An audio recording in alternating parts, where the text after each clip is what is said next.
Bonjour tout le monde, donc je vous retrouve pour une nouvelle vidéo et ce sera pour une vidéo carte. Et donc je rentre directement dans le vif du sujet, donc en faisant en fait une découpe dans ma base de cartes. Donc ma base de cartes est jaune et comme à mon habitude, elle mesure, une fois qu'elle est pliée, 10,7 sur 14 cm.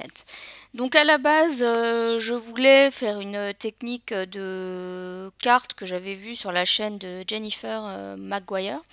Au final, j'ai pas du tout réussi à faire, aussi parce que j'ai pas les mêmes dice qu'elle au niveau des fonds. En fait, c'était vraiment faire des cartes avec une partie, on va dire, ajourée. Sauf que moi, j'ai pas forcément les bons dies. En tout cas, j'ai pas beaucoup de dies, on va dire, de fond. Le peu que j'ai ne sont pas nécessairement adaptés à sa technique. Voilà, donc j'ai opté pour, on va dire, autre chose. Alors on est toujours sur la thématique, je dirais, d'avoir évidé une partie du devant de la carte. Mais je vais... voilà, c'est un petit peu coupé au montage parce que j'ai eu un souci encore une fois avec mon téléphone. Mais la partie qui est vidée, je vais la compléter par un papier miroir de couleur, on va dire, fuchsia. Donc j'ai tout simplement un collé au dos de ma base de cartes, ce papier miroir, donc qui recouvre la totalité de ma base de cartes sur le verso. Donc l'idée c'est effectivement d'avoir un rectangle, un miroir. Et au départ je voulais en fait juste rajouter la partie qu'on voit là sur ma carte. Donc la partie grillage on va dire de ma découpe. Donc celle que j'ai faite au tout début de la vidéo.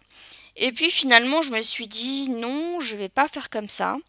Ce que je vais faire, je vais en fait refixer, mais avec du masking tape, cette partie de ma découpe.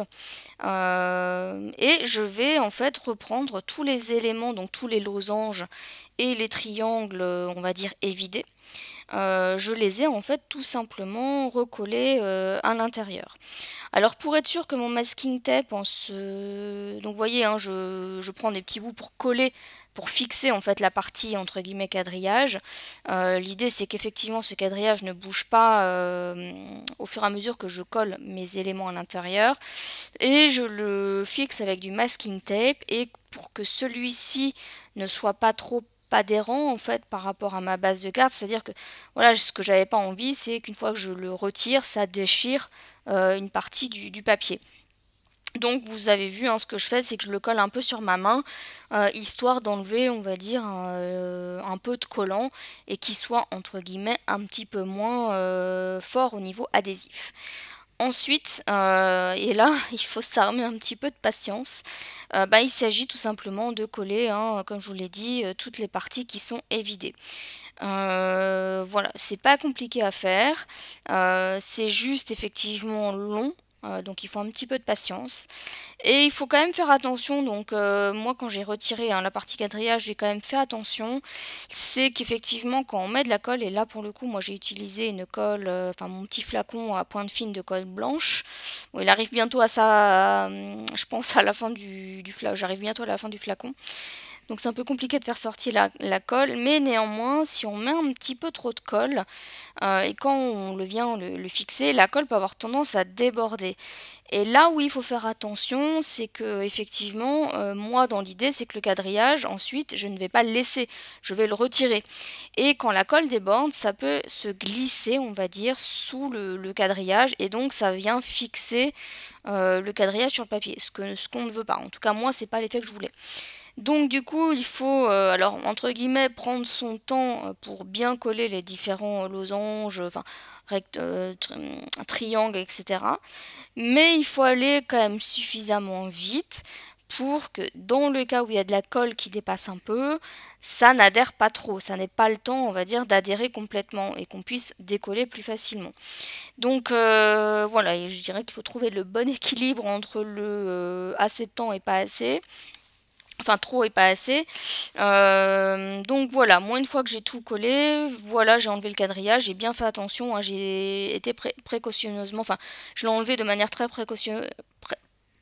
précautionneuse, on va y arriver. Parce qu'effectivement, moi, il y avait des parties du quadrillage qui avaient un petit peu commencé à adhérer, en enlevant le quadrillage aussi, ce que je venais juste de coller avait tendance à partir avec le quadrillage. Donc voilà, il faut y aller très doucement. Alors comme vous pouvez le constater, j'ai déjà posé mes éléments en fait sur ma carte. Je l'ai fait hors caméra, tout simplement parce que j'ai mis un temps fou à me décider. J'étais partie sur d'autres modèles, etc. En fait, mes éléments qu'il y a sur la carte, vous voyez, ce sont des tamponnages que j'ai colorisés. Et c'est des colorisations que je fais souvent hors caméra en fait, c'est-à-dire qu'en général, parfois de temps en temps, je me fais des sessions de colorisation, c'est-à-dire que je prends quelques tamponnages, j'en fais un certain nombre et ensuite je colorise. Et donc j'avais cette thématique, on va dire jungle, enfin les animaux sauvages, etc. Mais j'avais aussi des éléments, enfin des tamponnages chats en fait. Et j'ai longuement hésité entre est-ce que je prends les chats, est-ce que je prends les abeilles, plus le côté un peu jungle, safari, etc. Et je trouvais que ça collait mieux avec les tonalités de mes petits personnages.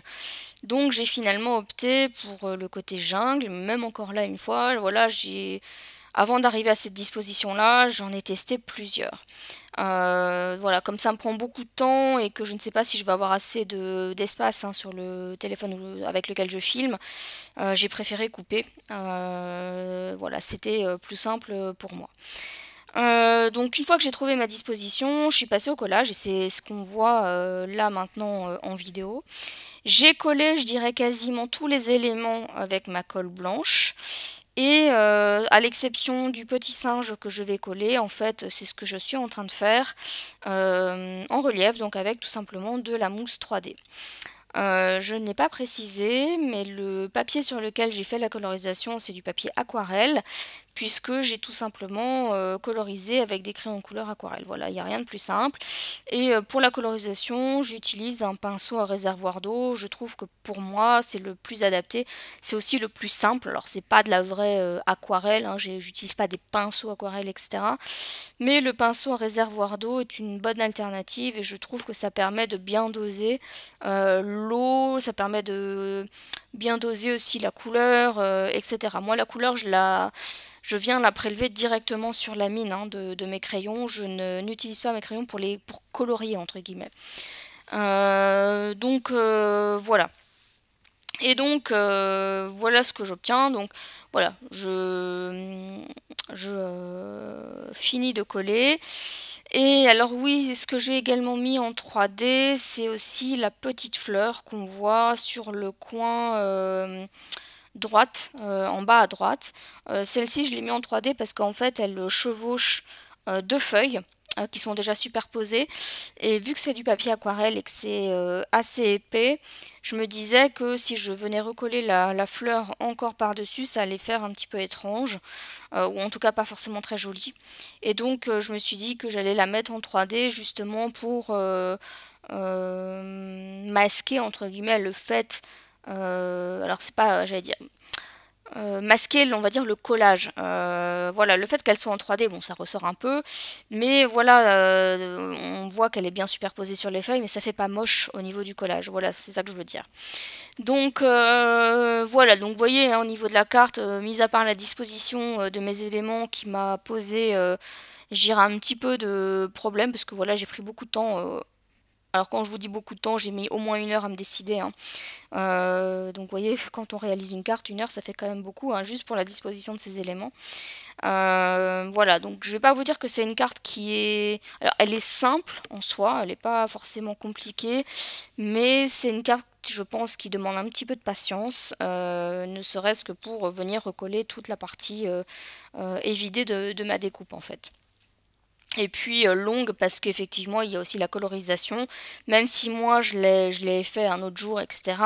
Si on réalise ce type de carte là maintenant sans avoir 0 élément à sa disposition, bon bah il faut prendre en considération le temps de la colorisation et ça c'est effectivement aussi une étape qui peut être un petit peu longue. C'est aussi pour ça que moi j'en prépare à l'avance en fait des colorisations, comme ça quand je veux réaliser une carte avec justement des éléments colorisés, bon bah j'ai plus qu'à choisir en fait, j'ai pas à me dire faut que je refasse toute la colorisation, etc. Voilà, donc d'en avoir préparer à l'avance, en tout cas pour moi, ça m'aide un petit peu plus pour la réalisation de mes cartes futures. Et une fois en fait que j'ai tout collé, je vais tout simplement venir couper les excédents de mes découpes qui dépassent en fait tout simplement de ma base de cartes. Voilà, pour que ça fasse plus joli et puis que ça rentre bien dans l'enveloppe ensuite. Donc voilà, donc ma carte est bientôt terminée, je vais juste rajouter un tamponnage, donc le sentiment. Et pour le sentiment, j'ai opté pour ce tampon, donc Hello. Alors vous voyez qu'il y a un friend qui est juste écrit en dessous, mais moi je le voulais pas, cette partie de tampon. Donc j'ai mis un bout de scotch dessus et j'ai tamponné avec ma Versafine que vous voyez à l'écran. Et ensuite, j'ai enlevé le bout de scotch pour tamponner mon sentiment. J'ai quand même fait un test avant sur un brouillon pour voir si ça fonctionnait bien. Donc voilà, une fois que mon tamponnage sera fait, ma carte sera terminée. Donc voilà, n'hésitez pas à me dire ce que vous en avez pensé. Je profite également pour vous rappeler que mon concours des 1000 abonnés se termine aujourd'hui, donc avec la mise en ligne de cette vidéo. Et je mettrai les résultats de mon concours donc la semaine prochaine, donc dans la vidéo de la semaine prochaine. Voilà, j'annoncerai les 2 gagnantes de mon concours. Donc voilà, donc pour ma part, je vous dis à bientôt dans une prochaine vidéo. Bye bye!